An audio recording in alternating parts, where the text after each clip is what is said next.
Hola, bienvenidos a Ojo con lo que lees. En la reseña del día de hoy voy a estar hablando de la reconocida obra de Jane Austen, Orgullo y Prejuicio.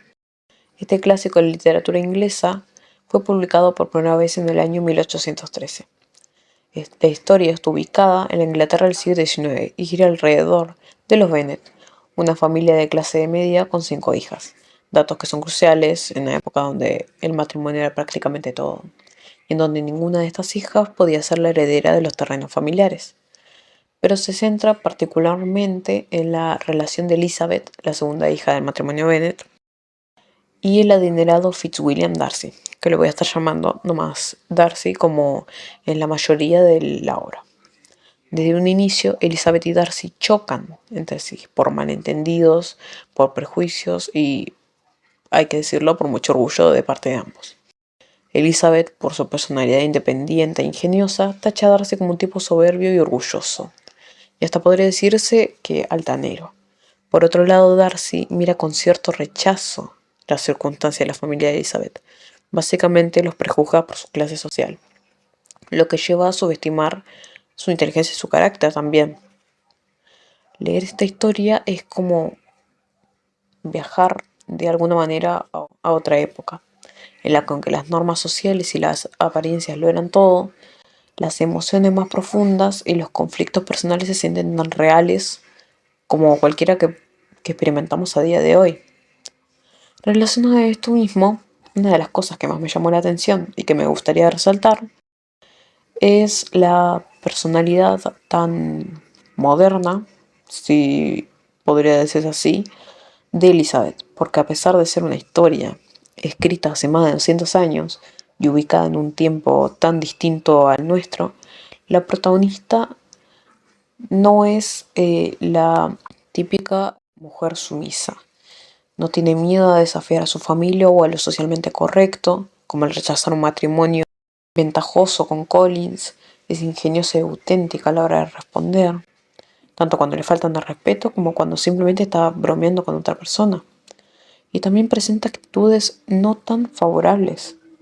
Y eso hace que empatices mucho con el personaje. O por lo menos eso me pasó a mí. Por ejemplo, cuando prejuzga a Darcy y se hace una idea de cómo es él por cosas que escucha de otros personajes, por simplemente haberlo visto en persona una vez y que él haya tenido ciertas actitudes, ya se haga toda una idea de cómo él trata a las demás personas y que luego se arrepienta de esto, porque luego descubre cómo es él en realidad, porque es una persona que comete errores y siente culpa, al igual que Darcy. Ninguno de los dos son santos.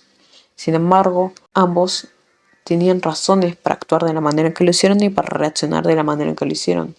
Entonces tampoco es como que por un error son los villanos de la historia, no, siguen siendo personas. Esto es muy destacable, de hecho, el cómo los personajes están desarrollados. Cada uno tiene su propia personalidad y carácter. Los personajes secundarios, como las otras hermanas Bennet, el señor y la señora Bennet, Lady Catherine y Collins, a quienes, por cierto, detesto, le agregan color y tridimensionalidad a la trama, lo que hace que cada página tenga vida, porque dejando de lado la historia de amor de Liz y Darcy, en el libro se presentan las costumbres y valores de su tiempo, las limitaciones de una sociedad obsesionada con las apariencias, con los títulos y con el dinero, donde un matrimonio era más un contrato que una unión por amor y respeto y de lealtad a otra persona. Era más que nada por interés. En este sentido, la novela es una crítica a esas estructuras sociales y especialmente a lo que significaba esta si eras mujer, todo mediante el humor y la ironía. Y bien, esto no quiere decir que no sea importante su romance. Su relación es todo un viaje. Al principio parecen detestarse, o al menos él a Elizabeth, y que nunca se iban a poder entender, y que eran tan distintos, y para el colmo cada vez había más malentendidos y prejuicios, se alejaban más y más, pero a medida que avanzaba la historia, estos iban o descartando o cambiando, ya que ambos evolucionan. Del Darcy del inicio, que era bastante reservado y frío, al Darcy del final, siendo vulnerable con Lizzie, confesando que la ama, en una escena muy linda por cierto, pero que sería capaz de callar todos sus sentimientos si ella se lo pide, hay una evolución abismal. Y aunque te estresa un poco ver cómo cada vez se va enredando más la situación y se van alejando uno del otro y que parece que no van a coincidir más o por lo menos no de manera romántica, el final resulta muy satisfactorio porque es todo a su tiempo, todo se va resolviendo.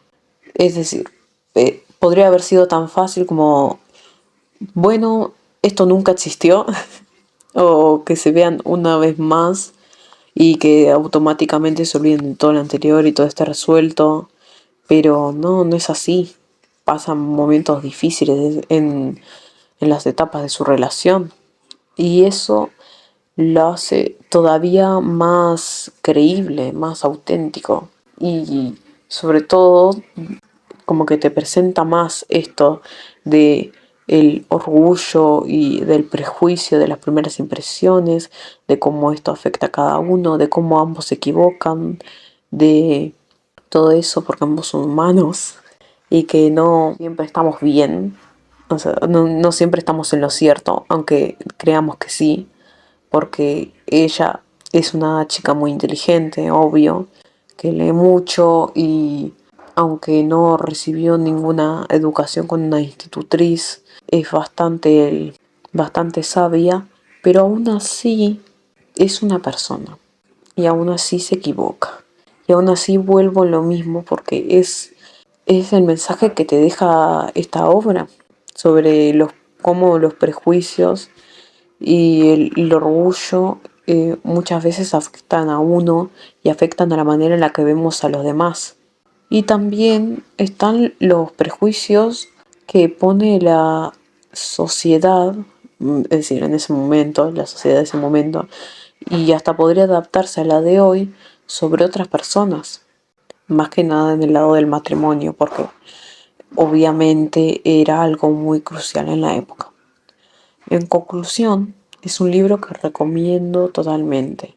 Si te gustan las historias de romance que no sean muy empalagosas. Y por qué no, que además tengan una crítica social y personajes fuertes.